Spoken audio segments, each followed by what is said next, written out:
নূর, আমার দিকে তাকা। নূর তাকালো না। সাদাব এক ধমক দিল নূরকে, বলল, আমি বলেছি আমার দিকে তাকা, শুনতে পাস না? ধমকের সাথে সাথে নূর পিছনে ঘুরে সাদাফের দিকে তাকালো। সাথে সাথে নূর টের পেল সাদাফ খুব জোরে নূরের ঠোঁট ঘষছে কিছু একটা দিয়ে। ব্যথায় কুঁকিয়ে উঠল নূর। দেখলো টিস্যু দিয়ে নূরের ঠোঁট থেকে লিপ গ্লস ঘষে মুছে দিচ্ছে সাদাফ মুছতে মুছতে। তারপরে বলল, এগুলো আর লাগাবি না আমার সামনে, এগুলো ছাড়াই সুন্দর। আর আমি না দেখলে এগুলো লাগিয়ে কাকে সৌন্দর্য দেখাবি? অন্য কাউকে? নূর বলল, তাই বলে এইভাবে মুছবেন? এত জোরে জোরে ঘষে ঘষে ব্যথা দিয়ে মুছতে হবে? আমাকে বলে তো আমিই মুছে ফেলতাম। ঠোঁট তো ছুলে গেল আমার। সাদাফ বলল, আমি বলাই না, নিজের হাতে করায় বিশ্বাসী। তোকে বললে তুই কিভাবে না কিভাবে মুছবি, তাতে আমার বিশ্বাস নেই, তাই আমি নিজের হাতে সুন্দর করে মুছে দিলাম। নূর ছলছল নয়নে তাকিয়ে রইল সাদাফের দিকে। মনে মনে ভাবতে লাগলো, এই লোকটা এমন কেন? কালকে তো ঠিকই কত সুন্দর করে আদর করে যত্ন করে নূরকে কত কিছু বোঝালো, আর এখন চটাং চটাং করে কথা বলে বোঝাচ্ছে। এই লোকটাকে বোঝাই যায় না। এখন বুঝতে পারছি এই লোকটা নিশ্চয়ই আমায় পছন্দ করে না।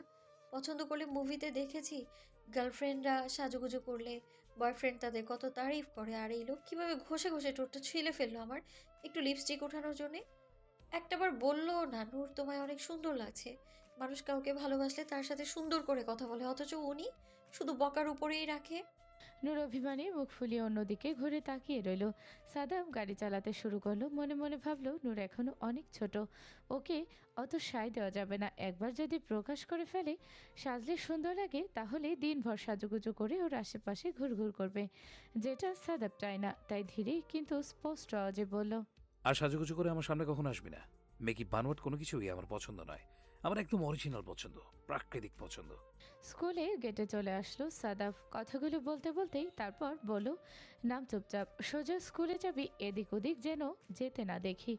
তারপর কি মনে করে যেন বলল, দাঁড়া, সেদিন কি বলেছিলি? ক্লাস 10-এর একটা ছেলে তোকে প্রপোজ করেছে, তোকে ভালোবাসি বলেছে, আর ছেলেটা অনেক হ্যান্ডসাম। কোন ছেলেটা? চল আজকে দেখে যাব। নূর পড়ে গেল মুশকিলে। এখন কিভাবে ছেলেটাকে দেখবে, কিভাবে যে বলবে ছেলেটা প্রপোজ করেছে? লজ্জা শেষ হয়ে যাবে নূর। আর তাছাড়া সাদাব যদি খারাপ কিছু করে বসে সেই ছেলেকে, ভয়ে নূরের হাত পা কাঁপাকাঁপি শুরু হয়ে গেল।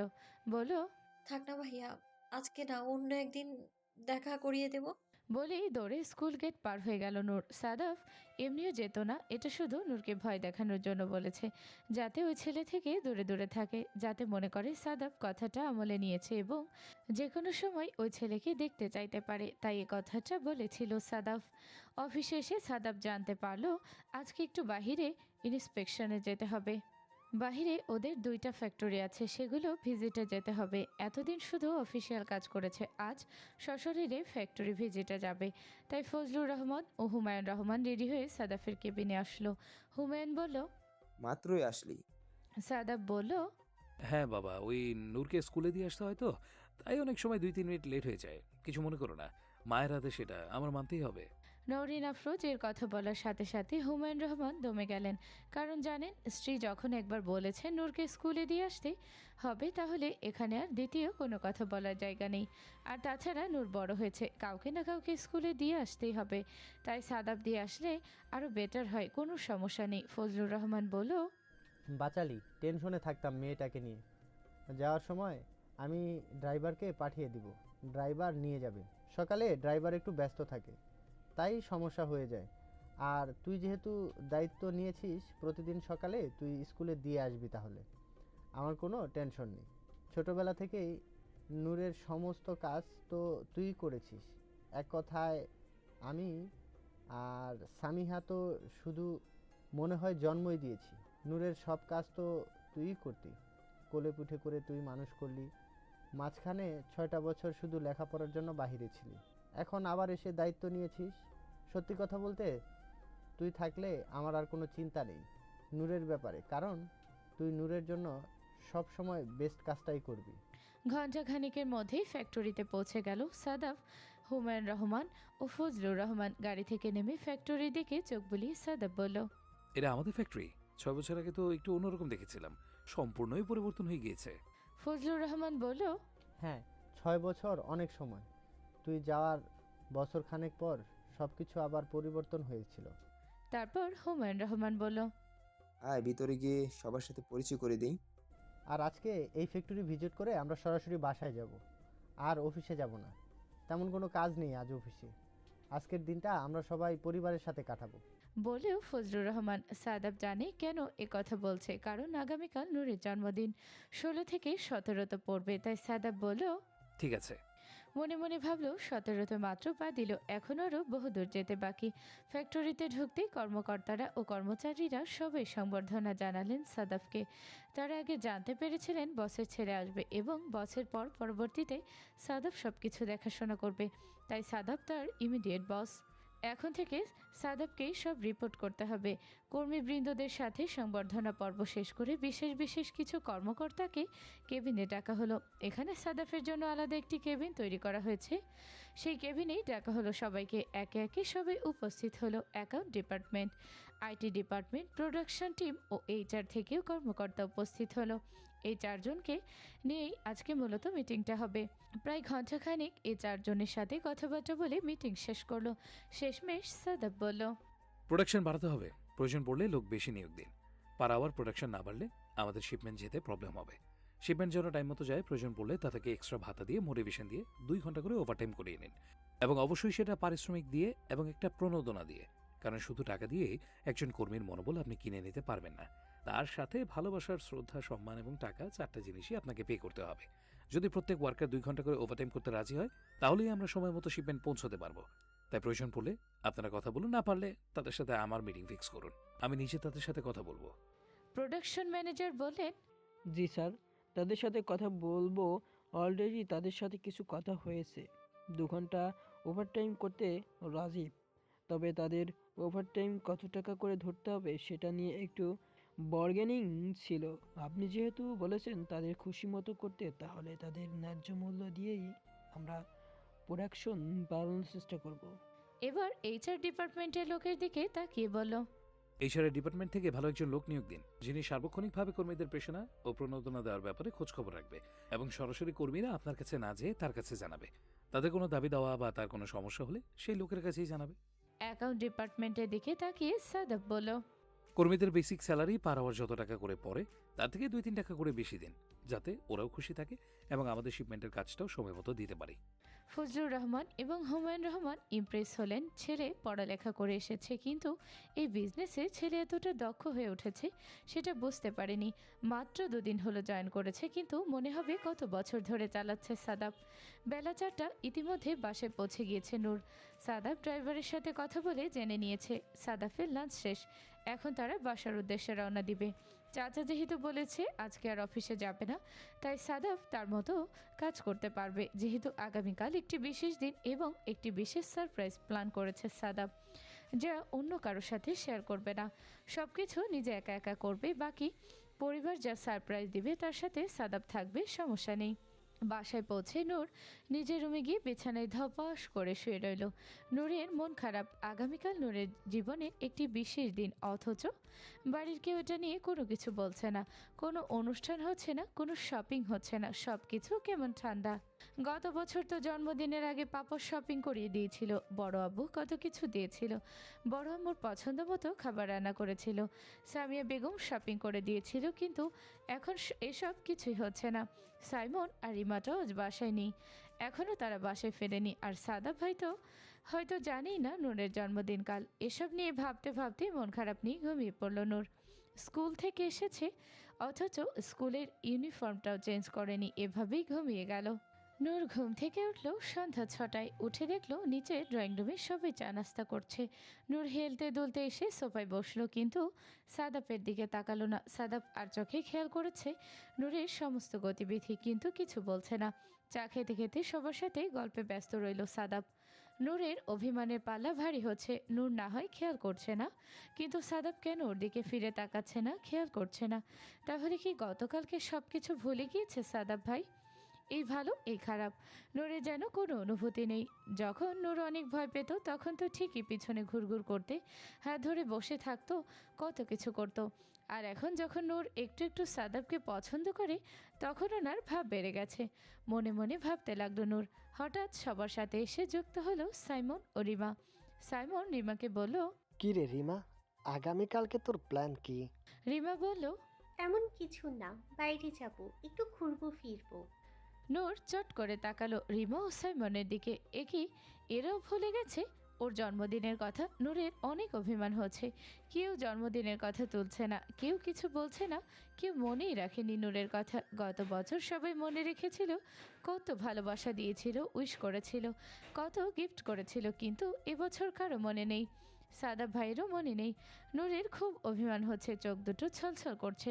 না, এখানে আর বসে থাকবে না, চুপচাপ উঠে নিজের রুমে চলে যাবে। তাই নূর উঠল চুপচাপ নিজের রুমে যাওয়ার জন্য। এমন সময় নওরিন আফরোজ বলল, দুপুরে খাসনি, বস আমি খাইয়ে দিব, তারপরে যাবি। না খেয়ে না খেয়ে একদম হ্যাংলা পাতলা হয়ে যাচ্ছে। নূর বলল। না বড় আম্মু, আমি এখন খাবো না। সামিহা বেগম বলল, একবারে থাপ্পড় দিয়ে দাঁত ফেলে দেব। মুখে মুখে তর্ক। বস চুপচাপ। দুপুরে খেয়েছিস তুই? এখন খাবি না, সারাদিন না খেয়ে থাকবি। আহা, মেয়েটাকে বকছো কেন সামিহা? বলল হুমায়ুন রহমান। তারপর বলল, চুপচাপ সুন্দর করে বুঝিয়ে খাও। এত বকাঝকা করো কেন মেয়েটাকে? তোমাদের জন্য মেয়েটা খাওয়ার রুচি কম, যেভাবে জোর করো এজন্য ওর আরও খেতে ইচ্ছে করে না। সামিহা বেগম বললেন, ভাইজান, আপনার জন্য আর ওনার জন্য কিছু বলতে পারি না। কিছু বলতে গেলেই আপনারা আমাদেরকে আরও তেড়ে আসেন, যার জন্য আরও বেয়াদব হয়ে যাচ্ছে মেয়েগুলো। শুধু নূর কেন, রিমারও খাওয়া দাওয়া মনোযোগ কম। তারপরও রিমা একটু যা খায়, নূর তো খাওয়া দাওয়া জোর করে না খাওয়ালে খাবেই না। আর আপনি বলছেন জোর করতে না। আমাকে টানছো কেন ছোট আম্মু? আমি কিন্তু খাই। বলল রিমা। খাস তো, চড়ুই পাখির আদার খাস।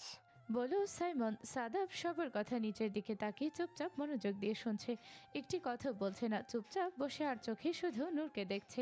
নূরের অভিমান হলো, খুব অভিমান হলো। আগামীকাল ওর জন্মদিন, জন্মদিনের কথা কারো মনে নেই, অথচ সবাই পড়ে আছে খাওয়া নিয়ে।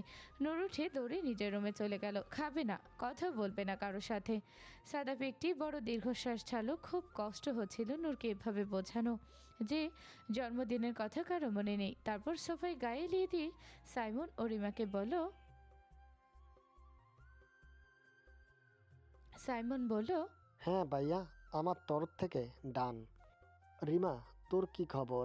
রিমা বলল, হ্যাঁ ভাইয়া, আমিও টান। এখন শুধু আমাদের ডেকোরেশন বাকি, যার জন্য নূরকে একটু রুমে থাকা দরকার ছিল।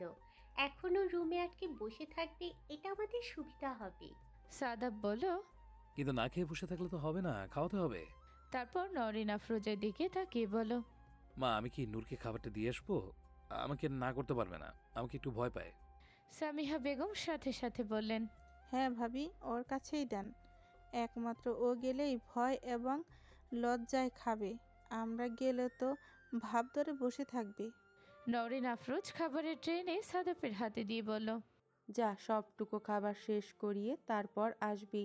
আমরা এখানে সব কিছু করছি, চিন্তা করতে হবে না। যে সুন্দর করে যেন খায়, বসে থেকে খাইয়ে তারপর আসবি। সাদাব খাবারের ট্রে নিয়ে ধীরে ধীরে উঠে গেল নূরের রুমের দিকে। নূরের রুমে দরজা আজকে লাগানো, তাই চাইলেও সাদাব রুমে ঢুকতে পারছে না। তাই সাদাব রুমের দরজা নক করলো। নূর ভিতর থেকে কোনো সারা শব্দ করছে না, তাই সাদাব আবার দরজা নক করলো। নূর এবারেও চুপ। এবার সাদাব বলল, নূর দরজা খোল, এখনই দরজা খোলো বলছি। নূর উঠে এসে দরজা খুলেই আবার একটি কথা না বলেই বিছানায় গিয়ে চুপচাপ বসে পড়ল। সাদাব খাবার নিয়ে ভেতরে ঢুকেই দরজা লক করে দিল। নূর তাকিয়ে দেখলো না সাদাফের দিকে। সাদাব বিছানায় বসে খাবারের ট্রে দুজনের মাঝখানে রাখলো। তারপর বলল, যা, হাত ধুয়ে আমার সামনে বসে বসে খেয়ে শেষ করবি সব। নূর বলল। খাবো না। সাদাব বলল, থাপ্পড় খাওয়ার আগে চুপচাপ খাবার শেষ কর, না হলে আমি কিন্তু থাপ্পড়ও মারতে জানি। কেন যেন নূর ভয় পেয়ে গেল। তাকালো দরজার দিকে, দেখলো দরজা লাগানো। এই লোক যে কোনো মুহূর্তে থাপ্পড় মেরে বসতে পারে, তাই চুপচাপ উঠে গিয়ে জিদ দেখিয়ে হাত ধুয়ে খাবারের প্লেট হাতে নিয়ে চুপচাপ খেতে লাগলো। কিছুটা খেয়ে রেখে দিতে চাইলেই সাদাব আবার বলল, চুপচাপ বাকি খাবারটুকু শেষ কর। নূর বলল। আমি সত্যি আর খেতে পারছি না, আর খাবো না। সাদাব বলল, আরেকটু খা। নূর এবার বিরক্ত হলো, ভীষণ বিরক্ত হলো। বিরক্তি নিয়ে খাবারটুকু শেষ করলো। সাদাব তাকিয়ে আছে নূরের দিকে। নূর হাত ধুয়ে এসে বলল, হয়েছে। কি হয়েছে, এমন করছিস কেন? বলল সাদাব। নূর বলল, কি করেছি? সাদাব বলল, জানিস না কি করছিস? এত আগে তো অভিমান কার জন্য? নূর বলল, কই না তো, আমি তো কারো উপর রাগ অভিমান করিনি, আর আপনার উপরে রাগ কেন করব? সাদাফ নূরের দিকে তাকিয়ে মুচকি হাসলো, তারপর একটু কাছে এসে কানে কানে বলল, সেটাই তোকে জিজ্ঞেস করেছি, আমার উপরে এত রাগ এত অভিমান আসে কোত্থেকে তোর? কি এমন অধিকার আছে তোর আমার উপরে যে এত রাগ আসে আমার উপর? তুই উত্তর দে আমাকে। নূর চুপ করে রইল। আসলেই তো কি অধিকার আছে? নূর তো জানে না আর এত রাগ অভিমান বা কোত্থেকে আসে। সাদাব ভাই তো কখনো নূরকে বলে উনি ভালোবাসে, শুধুমাত্র চাচাতো ভাই। এর জন্য যদি অভিমান আসে তাহলে সাইমনের উপর আসলো না কেন, বা রিমার উপর আসলো না কেন, বা বাকি সবার উপরে এত রাগ অভিমান কেন হলো না? শুধু সাদাফের উপরে কেন এত রাগ অভিমান? সাদাব ধীরে ধীরে কিন্তু স্পষ্ট স্বরে বলল, নিজেকে প্রশ্ন কর নূর, শুধুমাত্র আমার উপরে কেন তোর এত অভিমান জমে? অন্য কারো উপরে জমে না কেন? প্রশ্ন করে উত্তরটা আমাকে দিবি। বলে খাবারের ট্রে নিয়ে বাহিরে বের হয়ে গেল সাদাব। নূর তাকিয়ে রইল সাদাফের যাওয়ার পানে। নিজেকে প্রশ্ন করল নূর, আসলেই সাদাফের উপরে কিসের এত অধিকার বা কিসের এত অভিমান জমে সব সময়? কেন সাদাফের উপর নূর প্রত্যাশা বেশি করে? নূর কি অবচেতন মনে সাদাবকে নিজের মনে করে? নূর কি নিজের অজান্তে ভালোবেসে ফেলেছে সাদাবকে, যার কারণে সাদাব থেকে প্রত্যাশা বেশি করে? নিজেকে নিজে প্রশ্ন করছে নূর, কিন্তু কোনো উত্তর পাচ্ছে না। সন্ধ্যা থেকে রুমে বসে রইল নূর, আর নিচে গেল না। রাত বাজে 10টা। নূরের খুব ঘুম পাচ্ছে, তবে সাদাফের করা প্রশ্ন ভাবতে ভাবতে নূর কখন ঘুমিয়ে গেল বলতেই পারে না। এদিকে সাদাফ সবাইকে বলে দিয়েছে 12টার সবাই ছাদে চলে যাবে, সব প্রিপারেশন করবে।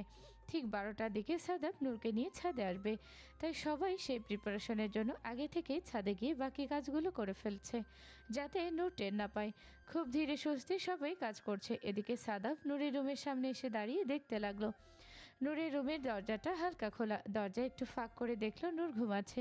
নূরকে ঘুমন্ত অবস্থায় দেখার ভীষণ লোভ জাগলো সাদাফের, তাই রুমে ঢুকে দরজা লক করে নূরের সামনে এসে দাঁড়ালো।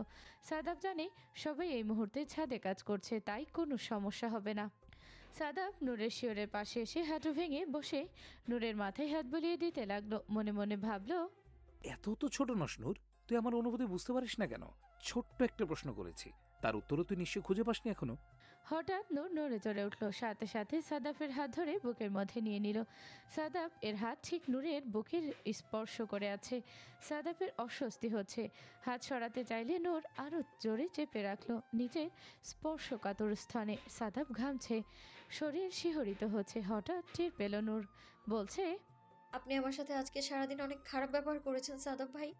আপনার জন্য আমি একটু সেজেছিলাম, আপনি আমার দিকে ফিরেও তাকাননি, বরং আমাকে আরো উল্টাপাল্টা কথা বললেন।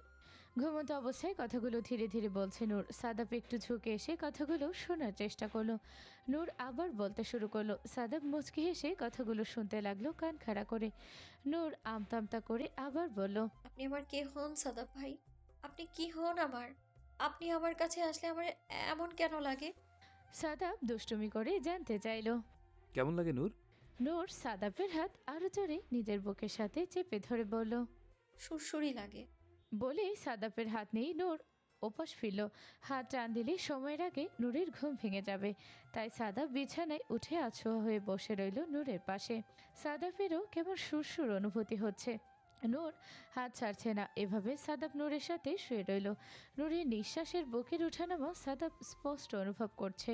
সাদাফের হাত কাঁপতে লাগলো ধীরে ধীরে। এমন সময় একটি মেয়ের স্পর্শকাতর স্থানে হাত থাকা অবস্থায় একটি পুরুষ মানুষের পক্ষে কতটুকু অস্বস্তিকর এবং যন্ত্রণাদায়ক তা কেবল টের পাচ্ছে সাদাফ।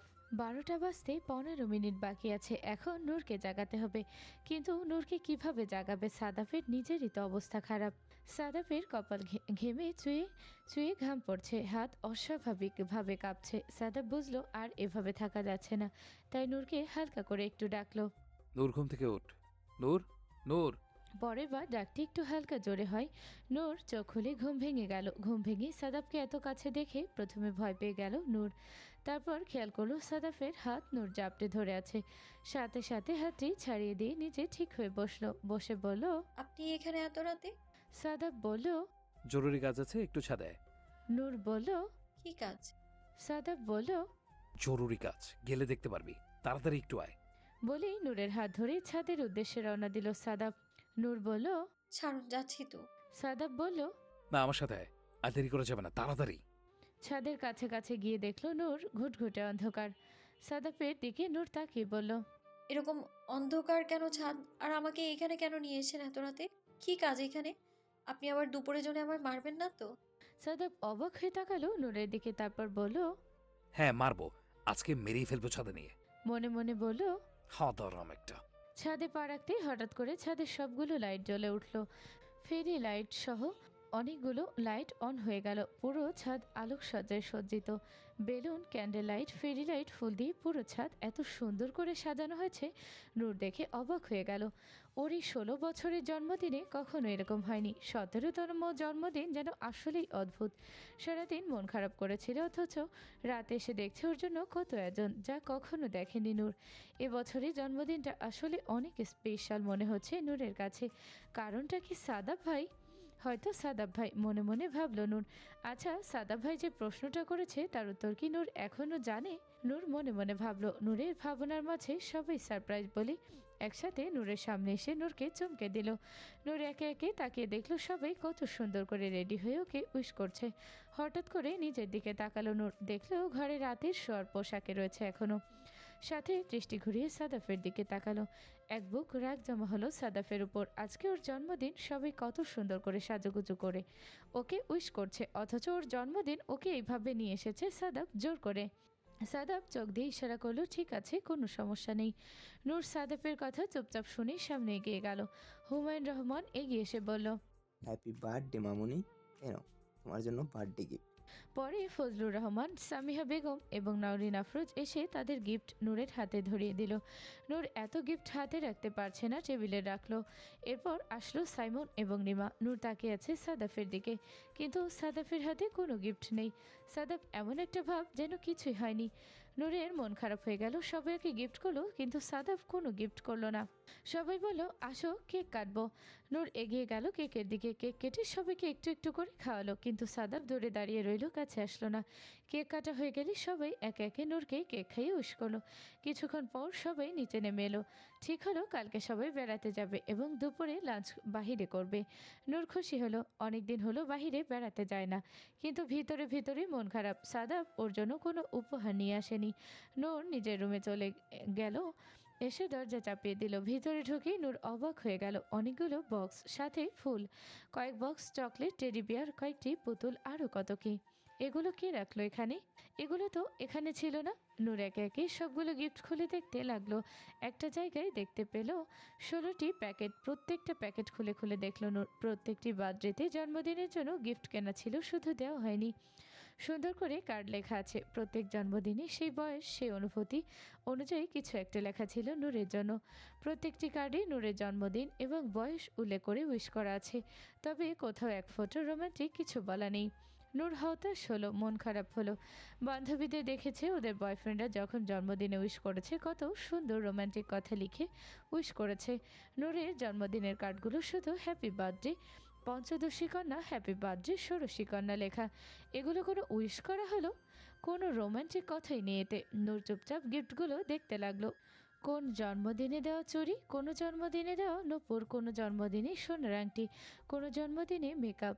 নূরের যা যা পছন্দ সেই সব কিছুই যেন একটি একটি করে দিয়েছে। 16তম জন্মদিনের প্যাকেটটি খুলল নূর, দেখলো সেখানে সুন্দর একটি শাড়ি প্যাক করা। এবার বুঝতে পারলো সাদা ভাই ওকে শাড়ি পরা দেখতে চায়, যার জন্য শুরু থেকেই চুড়ি, গয়না, মেকআপ, নূপুর সব কিছু দিয়ে রেখেছিল। আজকে যেন উপহারটি পূর্ণতা পেল। নূর ঠিক করলো আগামীকাল এই শাড়ি, চুড়ি, এই গয়না এই পরে বাহিরে বের হবে, দেখবে সাদাফের রিয়েকশন। নূর তাই করলো, যা সে ঠিক করেছিল। সকাল সকাল ঘুম থেকে উঠে শাড়ি, চুড়ি, গহিনা, পায়েল, চিপ পরে নূর রেডি হয়ে গেল। নূরকে দেখে সবাই অবাক হয়ে গেল।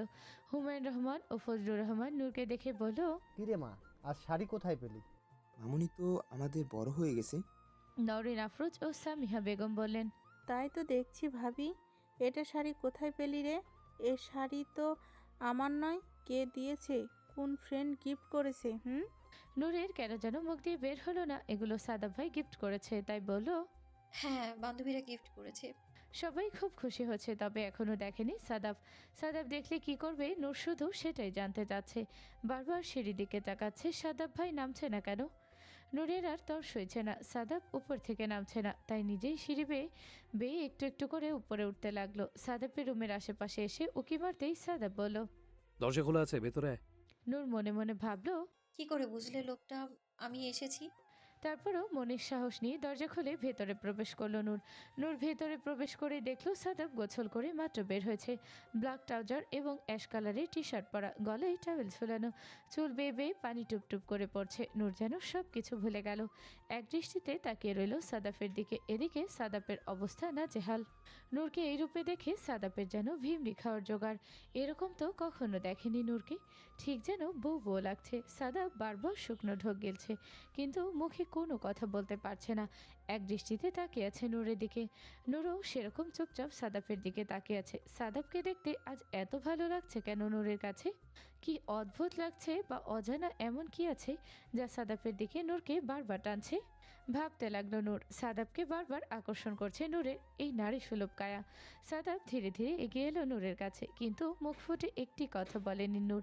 ঠিক সামনাসামনি এসে দাঁড়াতেই নূরে এক পা দুপা করে পিছিয়ে যেতে লাগলো। নূরের কেমন যেন ভয় ভয় লাগছে, সাথে হচ্ছে সারা শরীরে শিহরণ। যতই একটু একটু করে এগোচ্ছে সাদাব, নূর একটু একটু করে পিছাচ্ছে। এভাবে গিয়ে একেবারে দেয়ালের সাথে চেপে গেল নূর। আর যাওয়ার কোনো জায়গা নেই। সাদাব দুই হাত নূরের দুই পাশে রেখে বলল। কেন এসেছিস সেখানে? নূর আমতা আমতা করে বলল। আমি আমি তো আপনাকে আর কিছু বলতে পারলো না নূর। সাদাব এক আঙুল রাখলো নূরের ঠোঁটে, তারপর বলল। শ্শ্, আরেকটি কথা বলবি না। সাথে সাথে সাদাব ঠোঁট ছোঁয়ালো নূরের কাঁধে। নূর চোখ বন্ধ করে ফেলল। সাদাব নূরের কাঁধে হালকা হালকা করে ঠোঁট ছোঁয়ালো, গালে না ঘষতে লাগলো। নূর সাদাবের স্পর্শে কেঁপে উঠল, বন্ধ করে ফেলল চোখ। ধীরে ধীরে নিঃশ্বাস যেন ভারী হতে লাগলো নূরের। সাদাব ধীরে ধীরে চোখ খুলে নূরের দিকে তাকালো, তারপর বলল। শাড়ি পরে থেকে অনেক সুন্দর লাগছে নূর, পরিপূর্ণ নারী মনে হচ্ছে। কেমন পাগল পাগল লাগছে নিজেকে আজ। সব দোষ তোর নূর। কেন এই রূপে এলি আমার সামনে? তুই আমার রুমে কেন দেখাতে আসলি নূর? নূর আমতা আমতা করে বলল। আপনি উপহার দিয়েছেন, তাই আপনাকে দেখাতে এসেছি। সাদাব মুখ তুলে নূরের দিকে তাকিয়ে মুচকে হাসলো, তারপর বলল। তুই কি করে বুঝলি এগুলো আমি দিয়েছি? অন্য কেউ তো দিতে পারে। আমি তো কোনো গিফট আনিনি তোর জন্য। নূর বলল। বাড়িতে সবাই গিফট দিয়েছিল, শুধু আপনিই দেননি, তাই ভেবেছি আপনিই দিয়েছেন। সাদাব নূরের দিকে ঘোর লাগা দৃষ্টিতে তাকিয়ে থেকে বলল। আমার রুমে আমাকে দেখাতে এসেছিস, সবাইকে দেখিয়েছিলি রুমে যে? নূর মাথা ঝুঁকিয়ে না করলো। সাদাব তারপরে নূরের কানে হালকা ঠোঁটের স্পর্শ দিয়ে ফিস ফিস করে বলল। শুধু আমার রুমে দেখাতে এসেছিস? কেন এসেছিস নূর? প্রশ্ন করেছিলি নিজেকে আমি কে হই তোর? কেন কিছু নিজ থেকে বুঝে নিস না? কেন আমার স্পর্শ বুঝতে পারিস না? নূর কোনো কিছু বলতে পারছে না, কোনো উত্তর দিতে পারছে না। সাদাবের ঠোঁটে নরম স্পর্শে নূর ধীরে ধীরে গলে যাচ্ছে। শিহরিত হচ্ছে তনু মন। চোখ বুঝে আসছে, সুখময় যন্ত্রণা অনুভব হচ্ছে। কোথাও যেন ব্যথা হচ্ছে নূরের। সারা শরীরে মৃদু কম্পন শুরু হলো নূরের। সাদাব অনুভব করলো নূরের প্রতিটি কম্পন। নূর কোনো মতে মুখ দিয়ে উচ্চারণ করলো। আমি আমি প্রশ্ন করেছি, আমি আর কিছু বলতে পারছে না নূর। সাদাব নূরের দিকে তাকিয়ে বলল। রুম থেকে যা নূর, এখানে আর এক মুহূর্ত থাকলে ভয়ঙ্কর প্রলয় হবে। সব ভেঙে চুরে শান্ত হব আমি। সইতে পারবি আমার তাণ্ডব? নূরের গালে না ঘষতে ঘষতে কথাগুলো বলল সাদাব। তারপর কিছুক্ষণ থেমে নূরের দিকে তাকিয়ে আবার বলতে শুরু করলো সাদাব। নিজেকে প্রশ্ন কর নূর, নিজেকে প্রশ্ন করবি আমি কি হই তোর। যেদিন উত্তর দিতে পারবি সেদিন আমার সামনে এসে আমাকে প্রশ্ন করবি। সেদিন আমি তোর সব প্রশ্নের উত্তর দেব। কিন্তু আগে নিজেকে প্রশ্ন কর নূর। সাদাফ তোর কি হয়? সাদাফকে তুই কেন সবার চেয়ে আলাদা চোখে দেখিস? সাদাফকে তুই কেন শাড়ি পরে একা রুমে দেখাতে এসেছিস? নিজেকে প্রশ্ন করবি নূর। চোখ বন্ধ করে বুকে হাত দিয়ে প্রত্যেকটি হৃদয় স্পন্দন অনুভব করে নিজেকে প্রশ্ন করবি। বলেই নূরের গালে হালকা করে ছোট্ট চুমু এঁকে দিল সাদাব। তারপর সাথে সাথে নূরের থেকে সরে গিয়ে নূরের দিকে তাকিয়ে বলল। রুম থেকে যা নূর, আমার ভেতরে তোলপাড় হচ্ছে। ভীষণ ভয়ঙ্কর ঝড় তৈরি হয়েছে। এখানে থাকলে তুই লন্ডভন্ড হয়ে যাবি। রুম থেকে যা। নূর সাথে সাথে দৌড়ে রুম থেকে বের হয়ে গেল। বের হয়ে নিজের রুমে গিয়ে দরজা লাগিয়ে দরজার সাথে পিঠ ঠেকিয়ে চোখ বন্ধ করে জোরে জোরে নিঃশ্বাস নিতে লাগলো নূর। কি ভয়ঙ্কর ভয়ানক কথা বলছিল সাদাব। কেন এমন অনুভূত হচ্ছিল? আরেকটু থাকলে দম বন্ধ হয়ে মরে যেত নূর। চোখ বন্ধ করে নূর বারবার সাদাবকে কল্পনা করছিল। টায়াল পরা চুল দিয়ে টুপটুপ করে পানি পড়ছে, গাল বেয়ে পানি টুপ টুপ করে পড়ছে বুকে। কি অদ্ভুত ভয়ঙ্কর সুন্দর লাগছিল সাদাব ভাইকে। সাদাব ভাই কেন বারবার চুম্বকের মতো আকর্ষণ করে নূরকে। নূর বুঝতে পারছে না, কিন্তু এতটুকু বুঝতে পারছে যেখানে সাদাব ভাই থাকে সেখানে অদ্ভুত এক টান অনুভব করে নূর। অবশ্য এক টান অদৃশ্য এক আকর্ষণ, যা দেখা যায় না, কিন্তু প্রতিনিয়ত নূরকে নিজের দিকে টানছে, অদ্ভুতভাবে টানছে। কিছুক্ষণ পর নূরের দরজায় কড়া নাড়ল রিমা। বলল, তুই এখনো রেডি হয়ে বের হসনি? একটু আগে না নিচে দেখলাম, আবার কি রেডি হতে উপরে এলি? তাড়াতাড়ি বের হও, সবাই যাওয়ার জন্য প্রস্তুত, তাড়াতাড়ি আয়। নূর ভিতর থেকে বলল। আসছি, নিচে যাও, আসছি আমি। রিমা বলল, না, আমার সাথে চল, আবার তোকে রেখে গেলে আবার আমাকে উপরে আসতে হবে। এক্ষুনি বের হ, না হলে আমি সাইমনকে বলছি তুই বের হবি না। দরজা ভেঙে যেন, সরি, সাইমন ভাইয়াকে বলবো না, সাদাব ভাইয়াকে বলবো তুই বের হচ্ছিস না। সাদাব ভাইয়া আসলে তুই সুরসুর করে বের হয়ে যাবি। সাদাফের নাম শুনে আবার লজ্জায় লাল হয়ে গেল নূর। কেউ দেখছে না, তারপরও নিজের দিকে নিজে তাকাতে পারছে না লজ্জায়। তারপর বলল, ঠিক আছে, বেরোচ্ছি আমি। বলেই সাথে সাথে আয়নার সামনে গেল নূর। নিজেকে একটু দেখে পরিপাটি করে তারপর দরজা খুলল। রিমা বলল, কি চেঞ্জ করলি? একটু আগে যা দেখলাম এখনো তাই, শুধু মাঝখান দিকে গালগুলো একটু লাল। শুধু ব্লাশন দিতে এত টাইম লাগালি? নূর বলল, বাজে কথা বলিস না তো, চল চল তাড়াতাড়ি চল। আজকে আমার জন্মদিন, আজকে আমার সাথে বুঝে শুনে কথা বলবি, না হলে কিন্তু বড়াব্বুর কাছে আবার বাবার কাছেও বিচার দেব তোর নামে। আর সবাই জানে তুই অনেক দুষ্টু, সবাই আমার সাপোর্ট নেবে, তোকে ইচ্ছে মতো বকা দিবে। আচ্ছা চল মেরিমা, সবাই তোর পক্ষই নেই, ছোট তো তাই, মাত্র কয়েকদিনে ছোট, কিন্তু একটা নাম হয়ে গেছে। ও ছোট, ও সব থেকে ভালো, আর আমরা যেন খারাপ, একটু বড় বলে তোর মতো ভালো হতে পারলাম না। চল চল। বলেই রিমা ও নূর হাসতে হাসতে উপর থেকে নিচে নামছে। সাইমন ও সাদাব তাকিয়ে রইল উপরের দিকে। হঠাৎ সাইমনের চোখ পড়ল সাদাবের দিকে। দেখলো সাদাব ভাইয়ের ঠোঁটে যেন মুচকি একটু হাসির রেখা খেলে গেল। সাইমন সাদাবের চোখ অনুসরণ করে তাকালো সিঁড়ির দিকে। সাইমন বুঝতে পারছে না সাদাব ভাই কাকে দেখে হাসছে, রিমাকে দেখে হাসছে নাকি নূরকে দেখে হাসছে। কনফিউজ হয়ে গেল সাদাব। পর মুহূর্তেই রিমার দিকে চোখ গেল সাইমনের। দেখলো আজ রিমাকে অদ্ভুত সুন্দর লাগছে। পরক্ষণে ভাবলো, সুন্দর আর এই ডাইনি, ছি, আমার রুচি এত খারাপ হলো কি করে। তারপর নিজের বোনের দিকে তাকালো। মনে মনে ভাবলো, আসলে সাদাব ভাই কাকে দেখে হাসছে, আর হাসলোই বা কেন। নূর বের হলো সবার শেষে রিমার সাথে। বাহিরে বের হয়ে দেখলো দুটো গাড়ি রেডি। একটি গাড়িতে যাবে ফজলুর রহমান, হুমায়ুন রহমান, নওরিন আফরোজ ও সামিহা বেগম। আরেকটি গাড়িতে যাবে রিমা, নূর, সাদাব ও সাইমন। সাদাব গাড়িতে ঢুকে ড্রাইভিং সিটে বসলো, পাশে বসলো সাইমন, পিছনে বসলো নূর ও রিমা। সাদাব লুকিং গ্লাসে একবার আর চোখে নূরকে দেখলো। এই প্রথম শাড়ি পরা নূরকে দেখে সাদাবের ভিতরে যে তোলপাড় সৃষ্টি হয়েছিল তা নিয়ন্ত্রণ করতে সাদাবের অনেক বেগ পেতে হয়েছে। শুধুমাত্র সাদাব বলতে পারবে কোন আগুন জ্বলছিল। সাদাব, যে আগুন বাহিরে থেকে দেখাও যায় না, যে আগুন পানি দিয়ে নিভানো যায় না, দাউ দাউ করে জ্বলছিল সাদাপের ভিতরে। আর একটু হলে হয়তো ভিতরে জ্বলে পড়ে অঙ্গার হয়ে যেত সাদাফের।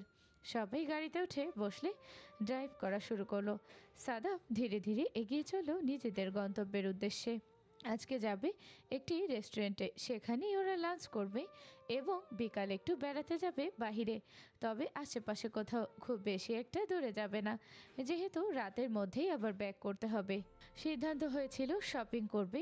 পরে নূর জানিয়েছে শপিং তো পরের দিনও করতে পারবে, কিন্তু নূর আজকে জন্মদিন উপলক্ষে বিভিন্ন জায়গায় ঘুরতে চায়, দূরে কোথাও যেতে চায়। কারণ এত বড় বয়সে নূরের আর রিমার দূরে কোথাও বেড়াতে যাওয়া হয়নি।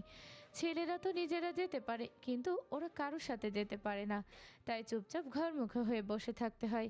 তাই ওর বড় আব্বুর ও বাবার কাছে বায়না ধরেছে আজকে ওরা ঢাকার বাহিরে দূরে কোথাও গ্রাম্য পরিবেশে, নিরিবিলি পরিবেশে একটু বেড়াতে যাবে।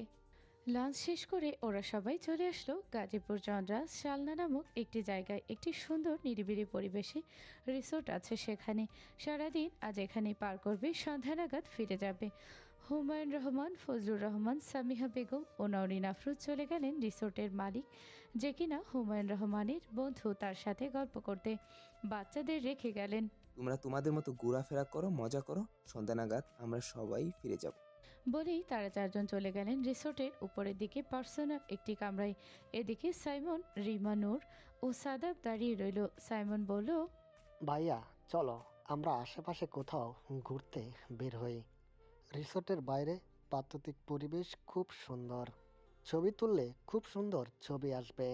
আর তাছাড়া ওরা আজকে শাড়ি পরেছে, ওদের ছবি তো আরও সুন্দর আসবে। দিনটি স্মরণীয় হয়ে থাকবে নূরের জন্য। সাথে সাথে রিমা বলল, হ্যাঁ হ্যাঁ ভাইয়া, চলো প্লিজ। আজকে আমরা শাড়ি পরেছি, আজকে আমরা খুব সুন্দর করে ছবি তুলবো। সাথে সাথেই সাদাব তাকালো নূরের দিকে। নূর কোনো কথা বলছে না, চুপচাপ নিচের দিকে তাকিয়ে আছে। সাদাব বুঝতে পারলো নূরেরও ইচ্ছা আছে যাওয়ার, তাই বলল, ঠিক আছে চল। বলেই গাড়ির চাবিটি সাইমনের দিকে দিয়ে বলল। গাড়ির মধ্যে ক্যামেরা আছে, নিয়ে আয়। বলেই সাদাব সামনের দিকে হাঁটা শুরু করলো। রিমা আর নূর পিছনে পিছনে যাচ্ছে। সাইমন গেল ক্যামেরা আনতে গাড়ির কাছে। তবে চারজন হাঁটতে হাঁটতে একটু সামনে গিয়ে পৌঁছাতেই দেখতে পেল একটি ঘাট বাঁধানো পুকুর, যেখানে একটি নৌকা বাঁধা আছে। নূর সাথে সাথে বলে উঠল। আমি নৌকায় গিয়ে ছবি তুলবো। রিমাও বলল। হ্যাঁ হ্যাঁ, চল চল, দুজনে নৌকা বসে ছবি তুলবো। সাইমন ক্যামেরাটা সাদাফের দিকে দিয়ে বলল। ভাইয়া, ছবি তোলার জন্য তুমি বেস্ট। সুন্দর করে ওদেরকে ছবি তুলে দাও। আমি একটু এদিক ওদিক দেখি আর কি কি সুন্দর জায়গা আছে।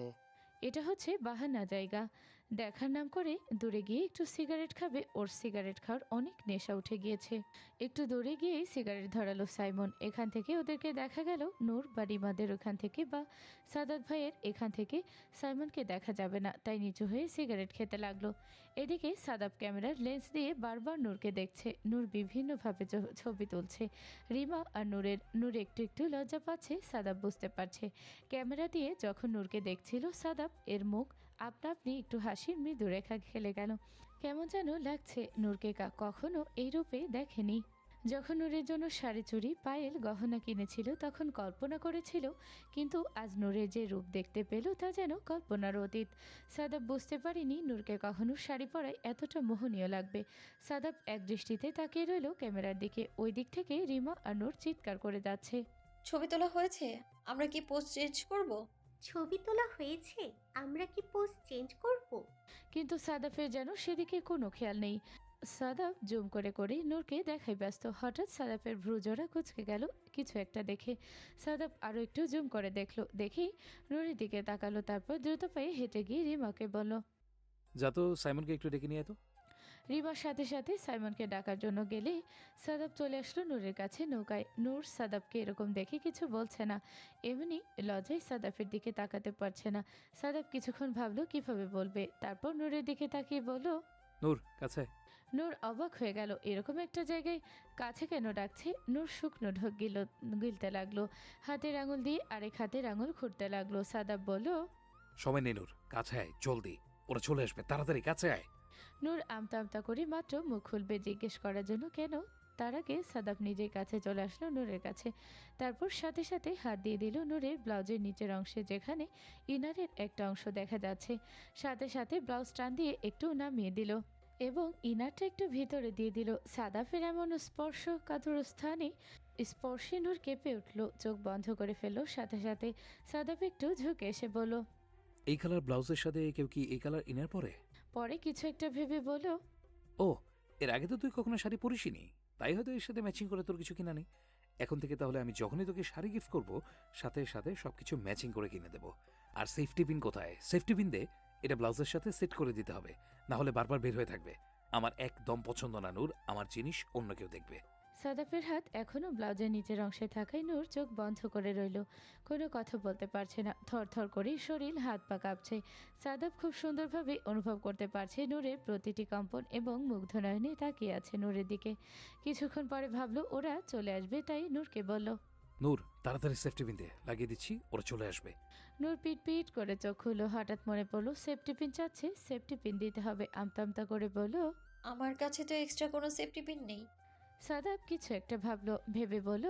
শাড়ির কুচিতে লাগিয়েছিস, কুচি থেকে খোল। নূর কাঁপা কাঁপা কণ্ঠে বলল। আমি একা কি করে খুলবো? আমাকে তো রিমা লাগিয়ে দিয়েছিল। আচ্ছা তুই সুন্দর করে দাঁড়া, আমি খুলে দিচ্ছি। একা একা খুলতে পারবি না। বলো সাদাব নূরকে সুন্দর করে দাঁড় করিয়ে দিয়ে হাঁটু ভেঙে নূরের শাড়ির কাছে বসে কাঁপা কাঁপা হাতে নূরের শাড়ির কুচিতে হাত রাখলো। নূর সাথে সাথে চোখ বন্ধ করে ফেললো। সাদাব কুচি থেকে সেফটি পিন খুলতে লাগলো। সাদাবের এমন কাণ্ডে এবং স্পর্শে নূর বারবার শিহরিত হচ্ছে। মনের মধ্যে অজানা ভয় এবং আশঙ্কা জেগে ধরেছে নূরকে। কেন এমন হয় এরকম বারবার অন্য কেউ আসলে? তো নূরের ভিতরে এরকম তোলপাড় শুরু হয়ে যায় না? বারবার সাদাব ভাইয়ের স্পর্শে কেন নূরের ভিতর সবকিছু জ্বলে পড়ে নিঃশেষ হয়ে যায়? মনে হচ্ছে কোথাও কেউ আগুন জ্বালিয়ে দিয়েছে। নূর সে আগুনের দহনে প্রতিনিয়ত জ্বলছে। এদিকে সাদাফের অবস্থাও নাজেহাল। এমন একটি জায়গায় হাত দিয়ে সেফটি পিন খুলতে হচ্ছে। সাদাফের হাতও কাঁপছে। কখনো এমন হয়নি সাদাফের নূরকে অনেক ভালোবাসে, ভীষণ ভালোবাসে, কিন্তু এমনভাবে কখনো স্পর্শ করা হয়নি নূরকে। চুমু খেয়েছে কিন্তু কখনো স্পর্শ করতে গিয়ে হাত পা কাঁপেনি, ওঠেনি সাদাফের। আজ কাঁপছে, ভীষণ কাঁপছে। সাদাফ কোনো মতে উঠে দাঁড়ালো। দাঁড়িয়ে সেফটি পিনটি হাতে নিয়ে আবার ব্লাউজের সেই নিচের অংশে ধরে ইনারের সাথে সেট করে দিল। তারপর নূরের কাছাকাছি কানের কাছে ঝুঁকে কাঁপা কাঁপা কণ্ঠে সাদাফ বলল, এখন থেকে নিজে এসব খেয়াল রাখবি, অন্য কাউকে যেন খেয়াল করতে না হয়। বড় হয়েছিস, সবকিছু দেখে খেয়াল করে তারপরে বের হবি। যা আমার তা শুধু আমি দেখব নূর। অন্য কেউ এদিকে নজর দিবে, দেখবে, তা আমি একদম সহ্য করব না নূর। নূর চোখ বন্ধ করে রাখা অবস্থায় দাঁত দিয়ে ঠোঁট কামড়ে ধরল। কী সব বলছে সাদাব ভাই? এসব শুনে নূরের ভিতরে সব কিছু কেঁপে কেঁপে উঠছে। কেন বারবার এরকম হয়? সাদাব ভাইয়ের প্রত্যেকটি কথাই নূরের কেন শিহরিত হয়? কেন মনে হয় শীত দাঁড়াবে, শীতল কোনো ঝর্ণার স্রোত নেমে যাচ্ছে? এ এক ভীষণ যন্ত্রণা, সুখময় যন্ত্রণা। নূর অনুভব করতে পারছে সাদাব ভাইকে ভাবতে গিয়ে যে যন্ত্রণা অনুভূত হয়, সে যন্ত্রণার মধ্যেও সুখ খুঁজে পায় নূর। ভাবতে লাগলো, ভাবতে ভালো লাগে, ভীষণ ভালো লাগে।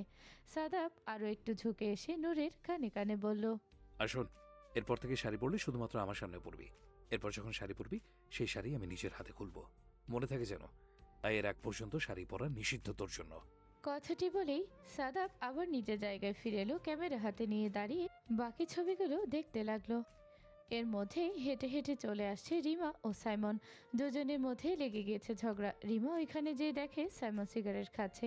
সাইমন সিগারেট খাচ্ছে, এটা কেন খাচ্ছে এখানে এসে জানতে চাইলো। আগে জানতো না, তাই দুজনের মধ্যে ঝগড়া লাগছিল। রিমা বলল ও সাদাব ভাইকে বলে দিবে সাইমন সিগারেট খায়। এদিকে সাইমন বলছে, সিগারেট খেয়েছি তো কি হয়েছে, ছেলেরা একটু একটু খায়। আর তোকে কে বলেছিল এখানে এসে দেখতে? রিমা বলল, আমাকে সাদা ভাই পাঠিয়েছে তোকে নেওয়ার জন্য, তাই এসেছি। আমার স্বাদ লাগে নাই তোকে এখানে এসে নিতে। সাইমন বলল, বেয়াদবি করবি না। তোর থেকে গুনে গুনে 4 আমি বড়। সম্মান দিয়ে কথা বলবি বেয়াদব। ওরে আমার বড় রে, ওকে নাকি আবার সম্মান দিতে হবে? সিগারেট খোর, দাঁড়া আমি এক্ষুনি যে সাদা ভাইকে বলছি তুই নাকি বড় তাই সিগারেট খাস। সাইমন বলল, আরে কখন আমি বললাম আমি বড় তাই সিগারেট খাই? একটু একটু সিগারেট খাই বাসরিতে পড়ি, তা তোর কাছে কেন জবাব দিতে হবে আমার? তুই আমার কে যে তুই আমার সব কিছুর ব্যাপারে খোঁজ খবর রাখিস? জবাব দিয়া তা চাস তুই আমার কাছে? তুই আমার গার্লফ্রেন্ড নাকি গো? রিমার পা থেমে গেল, আপনা আপনি চুপ হয়ে গেল, হয়ে গেল এক মুহূর্তের জন্য। সাইমনের মুখ থেকে গার্লফ্রেন্ড বা বউ কথাটি শুনে কেমন যেন অদ্ভুত লাগলো রিমার কাছে। কখনো তেমন ভেবে দেখেনি, কিন্তু সব ব্যাপারে যে খোঁজ খবর রাখে, জবাব চাই, এ ব্যাপারটি সত্য, এটা রিমা নিজেও জানে, কিন্তু নিজেকে আটকাতে পারে না। সাইমন আর কোনো কথা বলল না, রিমাকে পাশ কাটিয়ে চলে গেল। রিমা তখনও দাঁড়িয়ে রইল। হঠাৎ কেমন যেন লাগছে রিমার। তারপর ধীরে ধীরে সাইমনের পিছু পিছু হাঁটতে হাঁটতে সাদাবদের কাছাকাছি চলে এলো। এসে দেখলো সাদাব ভাই ক্যামেরা নিয়ে কিছু একটা করছে। সাইমন বলল, ভাইয়া ছবি তোলা শেষ, ওখানে চলো। ওখানে একটা পুকুর পাড় আছে, ওখানে খুব সুন্দর। নূর সাথে সাথে বলল, ঠিক আছে চলো আমরা ওখানে যাই। এমনিও এখানে দাঁড়িয়ে থাকতে কেমন যেন সংকোচ বোধ হচ্ছিল নূরের। তাই সাদাবকে রেখেই সাইমন ও রিমার সাথে তাড়াতাড়ি হেঁটে সামনে চলে গেল। সাদাব ক্যামেরা নিয়ে পিছনে পিছনে হাঁটতে লাগলো। ওইখানে গিয়েও রিমা ও নূর গুটি কতক ছবি তুলল। কয়েকটা পছন্দ হলো, কয়েকটা হলো না, কিন্তু বিকাল হয়ে আসছে। সাদাব তাই বলল, চল রিসোর্টে ফিরে যাই, ওখানে গিয়ে একটু কফি খাবো, মাথাটা খুব ধরেছে। সবাই রিসোর্টে ফিরে এসেই লবিতে বসে কফি অর্ডার দিল। নূর চুপচাপ বসে আছে, রিমাও আজকে চুপচাপ, কোনো কথা নেই। বারবার ওর কানে বেজে উঠছে সাইমনের বলা কথাটি, তুই আমার বউ নাকি গার্লফ্রেন্ড? এই মুহূর্তে রিমার মনে হতে লাগলো একসময় তো সাইমন ভাইয়ের গার্লফ্রেন্ড হবে, বউ হবে। তখন যদি সব ব্যাপারে এরকম খবরদারি করতে চাই, সাইমনের বউ কি এটা মেনে নিবে? সবার জন্য কফি চলে আসলো। দেখলো 3টা কফি আর একটা জুস। নূর বলল, ওই জুস কার জন্য? সাদাফ নূরের দিকে তাকিয়ে বলল, তোর জন্য, তুই আন্ডার 18, তাই তো কফি খাওয়ার বয়স হয়নি। যখন 18 হবে তখন তুই কফি খাবি, এর আগে জুস খা। নূর বলল, না, আজকে আমার জন্মদিন আর আমি বড় হয়েছি। কফি খাওয়ার জন্য 18 বছর হতে হয় কে বলেছে? আমার কি আজকে বিয়ে হচ্ছে যে বিয়ে হতে হলে 18 বছর হতে হবে? সাদাব নূরের দিকে কিছুক্ষণ তাকিয়েছিল, তারপর হঠাৎ বলে উঠল, বিয়ের জন্য 18 বছর হতে হয় না, এর আগেই অনেক মানুষের বিয়ে হয়ে যায়। বিয়ের কথাই সাথে সাথে নূর সাদাফের দিকে তাকিয়ে জিজ্ঞেস করে বসলো, তা আপনার যে এত বছর বয়স হয়েছে আপনি বিয়ে করছেন না কেন? আপনি বিয়ে না করলে তো আমার ভাইকেও বিয়ে করাতে পারবো না।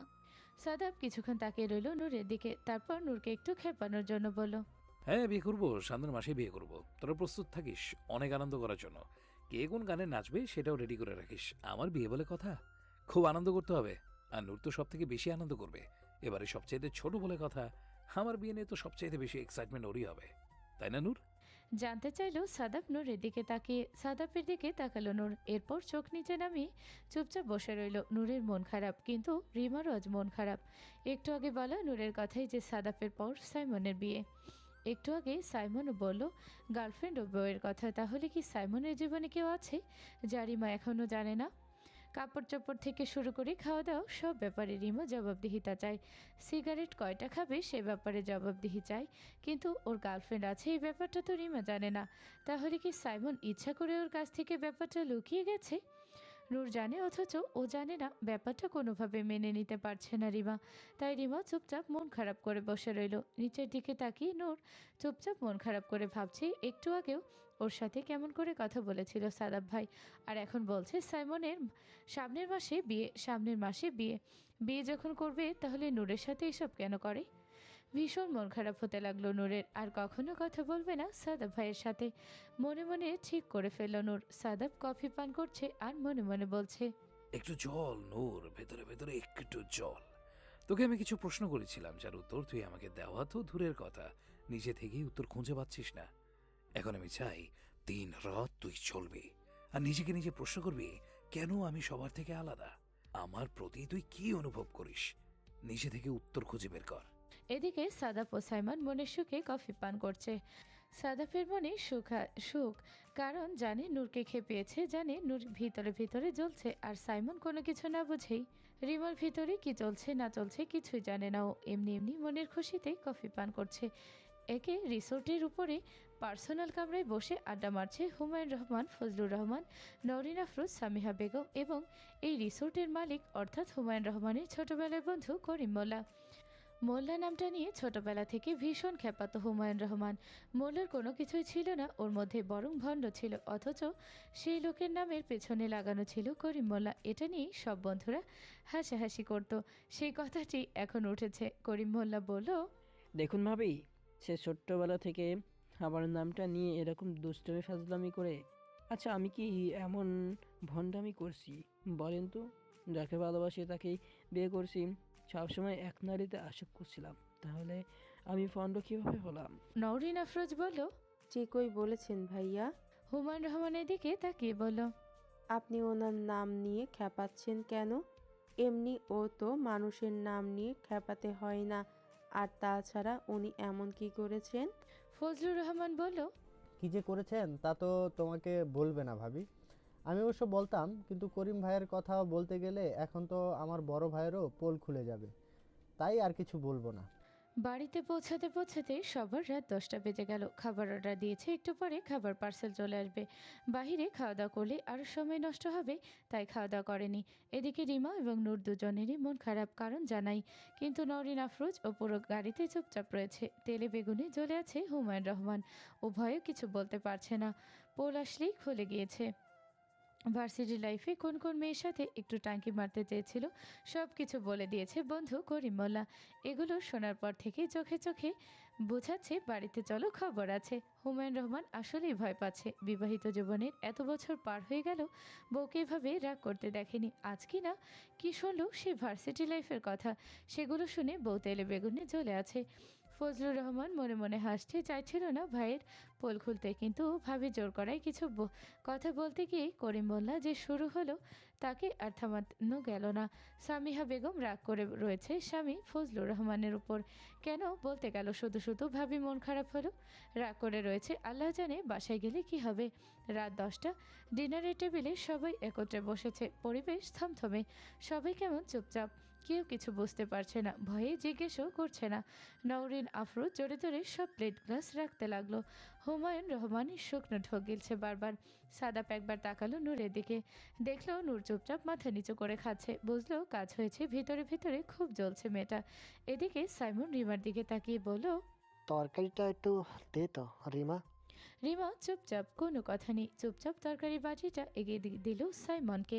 সাইমন তো অবাক হয়ে গেল। এখানে দুটো কথা ওকে শোনানো উচিত ছিল, কিন্তু মুখে কোনো কথাই বলল না। রিমা চুপচাপ রইল। মনে মনে ভাবলো রিমা তো এমন নয়, একটা কথা বিনিময়ে দুইটা খোঁচা না মারলে কোনো কাজ করে না। কি এমন হলো আজ রিমা এত চুপ? সবাই একরকম চুপ। খাওয়া দাওয়া করে যার যার রুমে চলে গেল। সাদাব গেল নিজের রুমে। যাওয়ার সময় দেখলো নূর কোনো কথাই বলল না, পেছনে ফিরে একবার তাকালো না, চুপচাপ নিজের রুমে গিয়ে দরজা চাপিয়ে দিয়ে শুয়ে পড়লো। তাই সাদাবও নিজের রুমে ঢুকে দরজা লাগিয়ে বিছানায় শুয়ে শুয়ে ভাবতে লাগলো। জানে নূর কষ্ট পাচ্ছে সাদাবের বিয়ের কথা শুনে, কিন্তু মেয়েটা যে বড্ড অবুঝ। কিন্তু এ বয়সে ওর অ্যাটলিস্ট এটা বোঝা উচিত সাদাব নূরের কাছে কি চায়, কেন চায়, ওর প্রতি সাদাফের অনুভূতি কী। এটা তো বুঝতে পারছে না। এমনকি ও নিজে সাদাফের প্রতি কী অনুভব করে সেটাও বুঝতে চায় না। কিন্তু অনেক সময় হয়েছে, এখন বুঝতে হবে সাদাফর কি। যদি এতে ওর মন খারাপ করিয়ে ওকে বোঝাতে হয় তবে তাই সই। কিন্তু সাদাব চাই নূর যেন বুঝতে পারে সাদাফের প্রতি ওর ফিলিংস কি, অনুভূতি ঠিক কী ধরনের। রাত বাজে 1টা, নূরের কোনোভাবে ঘুম আসছে না, বারবার বিছানায় এদিক ওদিক করছে। কোনোভাবেই মানতে পারছে না সাদাব ভাইয়ের বিয়ে হবে, পাশের রুমে সাদাব ভাইয়ের সাথে অন্য কোনো একটা মেয়ে থাকবে, অন্য একটা মেয়ের সাথে সাদাব ভাই সবসময় ঘুরতে যাবে, অন্য একটা মেয়ের সাথে সাদাব ভাই এক বিছানায় ঘুমাবে, সবসময় থাকবে নূর থাকবে পেছনে পেছনে। কোনোভাবে এটা মানতে পারছে না নূর। অন্য কোনো মেয়েকে সাদাব ভাই মুগ্ধ দৃষ্টিতে দেখবে, সবসময় সুন্দর বলবে, শাড়ি চুড়ি গহনা অন্য একটি মেয়ের জন্য কিনে আনবে। এটা কোনোভাবেই সহ্য করতে পারছে না নূর। চুপচাপ বিছানায় উঠে বসলো নূর। চোখ বন্ধ করে কল্পনা করলো সাদাব ভাই অন্য কোনো মেয়ের সাথে ঘনিষ্ঠ অবস্থায়। যা যা নূরের সাথে করেছে তা এখন অন্য কারোর সাথে করছে। চুমু খাচ্ছে নূর, সাথে সাথেই চোখ খুলে ফেলল। ছটফট করছে নূর, ভিতরে জ্বলছে ভীষণ। কেন এত অস্থির লাগছে বুঝতে পারছে না নূর। রুমের এদিক ওদিক পায়চারি করতে লাগলো। তারপর হঠাৎ মনে পড়লো ওর রুমে ওর মায়ের ফোন আছে, লেখাপড়ার জন্য বান্ধবীদের সাথে কথা বলতে মাঝে মধ্যে ফোন এনে রাখে। এখানে নিশ্চয়ই সাদাব ভাইয়ের নাম্বার আছে। তাই কি যেন মনে করে সাদাব ভাইয়ের নাম্বারে ফোন লাগালো। 2-3 রিং হওয়ার সাথে সাথে সাদাব ফোন ধরলো। ফোন স্ক্রিনে তাকিয়ে দেখলো ছোট আম্মুর নাম্বার, কিন্তু সাদাব জানে ছোট আম্মু এত রাতে ফোন দেয়নি, দিয়েছে তার ছোট্ট রাজকুমারী। সাদাব ফোন রিসিভ করে কানে নিয়ে বলল, হ্যালো, এত রাতে জেগে আছিস কেন? ঘুমাসে কেন? আর এই ফোন তোর কাছে কেন? মনে নূর ভয় পেয়ে গেল। ফোন ধরে বাঘের মতো গর্জন তর্জন শুরু করে দিয়েছে লোকটা। এতগুলো প্রশ্ন করেছে, কোনো প্রশ্নের উত্তর দিবে নূর? নূর আমতা আমতা করে বলল, আম্মুর ফোন মাঝে মধ্যে আমার কাছে থাকে, তাই আর ঘুম আসছিল না, তাই এমনি ভাবলাম আপনাকে একটা ফোন দিই। সাদাব মুচকি হাসলো, কিন্তু হাসির কোনো শব্দ হলো না। কপালে এক আঙুল দিয়ে চুলকাতে চুলকাতে বলল, তা কি মনে করে ফোন দিয়েছিস? কিছু বলবি? নূর কি বলবে বুঝে উঠতে পারছে না, চুপ করে রয়েছে। নিঃশ্বাসের শব্দ ছাড়া আর কিছুই শুনতে পারছে না সাদাবও অপর প্রান্তে চুপ করে রইল। কিছুক্ষণ পর নীরবতা ভেঙে সাদাব প্রশ্ন করলো, আমাকে কিছু বলতে চাচ্ছিস নূর? বলতে চাইলে বল, সমস্যা নেই। নূর যেন এই কথাটির অপেক্ষায় ছিল, সাথে সাথে কাল বিলম্ব না করে জিজ্ঞেস করে বসলো, আপনি কাকে বিয়ে করবেন 1 মাস পর? সাদাব এবার যেন আরেকটু বেশি হাসলো, কিন্তু হাসির কোনো শব্দ হলো না। কিছুক্ষণ পর বলল, যাকে বিয়ে করি তাতে তোর সমস্যা কি? আর আমার বিয়ের কথা নিয়ে রাত 1টার পর তুই আমাকে ফোন দিয়েছিস, এই কথা তো কালকেও জিজ্ঞেস করতে পারতি। আমার বিয়ে নিয়ে তোর এত মাথা ব্যথা কেন? নূরের রাগ হচ্ছে, অভিমানের হচ্ছে ভীষণ, জ্বালা পোড়া হচ্ছে মনের ভিতরে। কোনো মতে ফোঁস করতে করতে বলল, আপনি বিয়ে করতে পারবেন না। কেন বিয়ে করবেন আপনি? আপনার কি এমন বয়স হয়েছে? আপনার বিয়ে করতে হবে কেন? পাশের বাড়িতে একটা লোকের তো 30 বছর চলে, কই সে তো এখনো বিয়ে করলো না। নূরের অভিমানী কণ্ঠে কথাগুলো শুনে ভিতরে ভিতরে অনেক মজা পাচ্ছে সাদাব, কিন্তু বাহিরে কড়া কণ্ঠে বলল, সেই লোক বিয়ে করছে না কারণ সেই লোকের চাহিদা নেই, আমি বিয়ে করব কারণ আমার চাহিদা আছে। এটা যার যার ব্যক্তিগত ব্যাপার। নূরে যেন এবার কান্না পাচ্ছে, কান্না আটকাতে পারছে না, নাক টেনে টেনে প্রশ্ন করলো। তারপরেও আপনাকে বিয়ে করতেই হবে? সাদাব এবার একটু সিরিয়াস হয়ে জিজ্ঞেস করলো। আমি বিয়ে করলে তোর সমস্যা কি নূর? এসব কথা বলে তুই কি প্রমাণ করতে চাইছিস? কে বিয়ে করলো না কে বিয়ে করেছে তা দিয়ে তো আমাদের মাথা ব্যথা নেই। আমার বিয়ের সাথে তো সম্পর্কই নেই। তুই কেন চাচ্ছিস না আমি বিয়ে করি সেটা বল। নূরের এবার রাগ হলো, ভীষণ রাগ হলো। বিয়ে যখন করবে অন্য কাউকে, তাহলে নূরের সাথে এতদিন এগুলো কি করেছে? তাই নিজের রাগ দমিয়ে রাখতে না পেরে বলে বসলো। এমনি আমি চাই না আপনি বিয়ে করেন। এটা সহ্য হবে না আমার। আপনার রুমে অন্য একটা মেয়ে থাকবে, আপনি অন্য একটা মেয়ের দিকে মুগ্ধ দৃষ্টিতে তাকিয়ে থাকবেন। আপনি অন্য কাউকে সুন্দর বলবেন, অন্য কাউকে নিয়ে আইসক্রিম খাওয়াবেন, চটপটি খাওয়াবেন, অন্য কাউকে নিয়ে ঘুরতে যাবেন, শাড়ি কিনে দিবেন, চুড়ি কিনে দিবেন। আমি এসব রং ঢং দেখতে পারবো না এই বাড়িতে। আপনার রুমে অন্য কোনো মেয়ে ঢুকতে পারবে না, ব্যাস এটাই শেষ কথা। নূরের কান্নামাখা কথাগুলো শুনে সাদাব ভীষণ মজা পেল। সাদাব চাইছে নূর নিজে থেকে বুঝতে পারুক সাদাব ওর জন্য কি। বোকা মেয়েটা জেলাস তো হচ্ছে, কিন্তু জেলাসের কারণটা এখনো বুঝতে পারছে না। শুধু চাইছে না সাদাপের রুমে কেউ থাকুক, কিন্তু সাদাপের মনে যে নূর আছে সেটা কি কখনো বুঝতে পারবে মেয়েটা? সাদাব আরেকটু খেপানোর জন্য বলল। ঠিক আছে, শাড়ি চুড়ি আমি তোর জন্য কিনে দেবো। সুন্দর আমি তোকেই বলবো। আইসক্রিম ফুচকা খাওয়ার সময় আমি তোকেও নিয়ে যাব। এখন খুশি? মাঝে মধ্যে তুই আমার রুমে আসতে পারবি। আমি আমার বউকে বলে দেবো তোকে যেন না না করে রুমে ঢুকতে। নূর এবার ভীষণ রাগের মাথায় বলে বসলো। তারপর আপনি বিয়ে করবেন? সাদাব বলল। হ্যাঁ, বিয়ে শুধু সুন্দর বলার জন্য আর আইসক্রিম ফুচকা খাওয়ানোর জন্য তো করে না। বিয়ে করার আরো অনেক কারণ থাকে। সেই সব কারণের জন্য বিয়ে করতে হবে, কারণ তোর সাথে তো আর এই সব করতে পারবো না। তুই তো আমার রুমে রাতে থাকতে পারবি না। হয়তো আসবি যাবি ঘুরে ফিরে চলে যাবি, কিন্তু আমার রুমে সারাক্ষণ থাকতে তো আর পারবি না। বিয়ে করলে বউ আমার সাথে রাতে ঘুমোবে, আমার সাথে ঘুম থেকে উঠবে, আমার সাথে সাথে থাকবে। এই জন্যই বউ দরকার। বুঝতে পেরেছিস এবার? এবার ঘুমো। আর হ্যাঁ, সামনের মাসে বিয়ে করবো, এটা ফাইনাল। এটা মাথায় ঢুকিয়ে রাখিস। আর এই কয়দিনের মধ্যে উত্তর খুঁজে বের কর। আমার বিয়ে নিয়ে তুই এত জেলাস কেন? উত্তর খুঁজে তারপর আমাকে বলিস। কিন্তু সামনের মাসে যে বিয়ে হবে এটা কিন্তু ফাইনাল। বউ ছাড়া আমি আর এক রাতও ঘুমাবো না। রাতভর আদর করার জন্য বউ দরকার। তুই তো সামনে গেলেই ছাড়ুন ছাড়ুন বলে চলে যাস, এই জন্য বউ দরকার। কথাটা বলেই সাথে সাথে সাদাব ফোন কেটে দিল আর খুব হাসলো মনে মনে। এই মেয়েটাকে এভাবেই শায়েস্তা করতে হবে, এছাড়া আর কোনো পথ নেই। পরের দিন সকালে নাস্তা টেবিলে বসে সবাই, আজকে নূর এখনও নামেনি। রিমা চুপচাপ। সাইমন বুঝতে পারছে না কি হলো। গাজীপুর থেকে ফেরার পর সাইমনের কোনো ব্যাপারে আর নাক গলাচ্ছে না রিমা। এমনকি আজকে কি পরে বের হবে, কি খাবে, কোথায় যাবে, কোনো ব্যাপারে কোনো খোঁজ খবর নেই রিমার। সাইমন তো এটাতে অভ্যস্ত ছিল, সকালে উঠে জানতে পারতো আজকে তাকে কি পরে যেতে হবে, কারণ রিমার পছন্দ না হলে সে কালারটা পর্যন্ত পরতে পারতো না, আর একসাথে বের হয়ে ওকে কলেজ পর্যন্ত পৌঁছে দিয়ে আসতে পারতো না। গতকাল রিমা কলেজে যায়নি, আজকে যাবে, তবে একবারও বলেনি কোন কালারের শার্ট বা গেঞ্জি পরবে। কোনো ইনস্ট্রাকশন দেয়নি সাইমনকে। সাইমন অবাক হয়ে ভাবতে লাগলো রিমার কথা। এদিকে রিমা চুপচাপ নাস্তায় মনোযোগ দিল। সাইমন কি করছে না করছে সেদিকে মনোযোগ নেই। অভিমান হয়েছে খুব। ভাই বোন ঠিকই জানে ওর ওর গার্লফ্রেন্ড আছে, প্রেম করে, অথচ রিমা কোন শার্টটা পরবে সেটা ঠিক করে দিলেও কার সাথে প্রেম করবে সেটা জানার অধিকার রিমার হলো না। আর গার্লফ্রেন্ড কেন থাকতে হবে? রিমা তো সব কাজই করে দেয় ওর, সব জায়গায় ঘুরতে যায়, চটপটি ফুচকা আইসক্রিম সব ওকে নিয়েই খায়। কোথাও বেড়াতে গেলে ওকে নিয়ে যায়। ও কি পরবে না পরবে, কি খাবে, সব কিছু ঠিক করে দেয় রিমা। তাহলে গার্লফ্রেন্ড ওর জীবনে প্রয়োজন কি ছিল? আর গার্লফ্রেন্ডকে সময় বা দেয় কখন? ওর সাথে থাকে সারাটাক্ষণ। তাহলে কতটা চুপি চুপি কাজ করেছে সাইমন, ভাবতে ভীষণ অভিমান হলো রিমার। অবচেতন মনে এসব ভাবতে লাগলো রিমা। এদিকে সাদাফের চোখ জোড়া শুধু খুঁজে চলেছে নূরকে। নূর এখনও নামেনি। মনে মনে ভাবছে, সাদাব কালকে তাহলে একটু বেশি বলে ফেললো। মেয়েটা এখনও নামছে না কেন? কিন্তু ওর সাথে যে একটু কঠোর হওয়া জরুরি। যতক্ষণ পর্যন্ত ওর ভিতরে ইনার ফিলিংস বুঝতে না পারবে, ততক্ষণ পর্যন্ত সাদাব কারো সাথে বিয়ের কথা বলতে পারছে না, এগোতে পারছে না। নওরিন আফরোজ মোটেও সহজ নন। উনি জোরে জোরে প্লেট চামচ গ্লাস টেবিলের উপর রাখতে লাগলেন। সামিহা বেগম রান্নাঘরের দিকে গিয়ে বললেন, ভাবি ছেড়ে দাও না। কি না কি করেছে ভাইয়া, তখন ছিল আনমেরিড, ভার্সিটিতে পড়তো, একটু দুষ্টামি ফাজলামি করতেই পারে।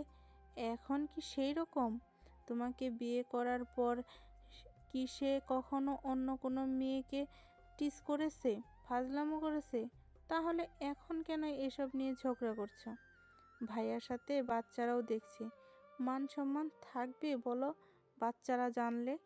নওরিন আফরোজ সামিহা বেগমের দিকে তাকিয়ে বললেন, শুরু হয়ে গেল না তোর চামচামি ভাইয়ের? তুই কি বুঝবি? আজকে যদি ফজলুরের সম্পর্কে বলা হতো তাহলে তুই বুঝতি। আর বাচ্চারা জানুক বাপে কি কি গুল খেলিয়ে এসেছে। আর ওনার সম্পর্কে, ওনার এই রঙ্গলীলা সম্পর্কে আমার আরেকজনের কাছ থেকে কেন জানতে হবে? বিয়ের প্রথম দিনই তো বলতে পারতো যে আমি এরকম এরকম করেছি, এরকম এরকম হয়েছে। তাহলে তার মানুষের কাছ থেকে আমার শুনতে হতো না। আমি তো কত গর্ব নিয়ে বুক ফুলিয়ে বলে বেড়াতাম আমার হাজবেন্ড শুধুমাত্র আমাকে ভালোবাসে, জীবন আর অন্য কোনো মেয়ের দিকে তাকিয়ে দেখেনি।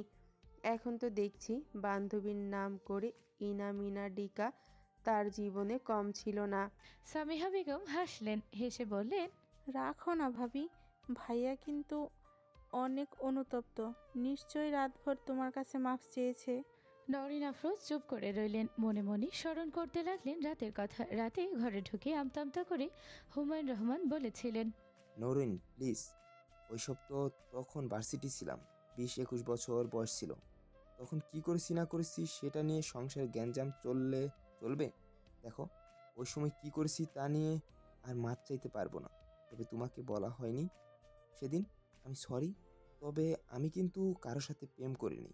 ওরা আমাকে পছন্দ করতো, আমি জাস্ট ওদেরকে না করিনি। ও একটু হাই হ্যালো করেছি এ পর্যন্তই। কিন্তু তুমি আমাকে চরিত্রহীন ট্যাগ লাগাতে পারো না নরিন।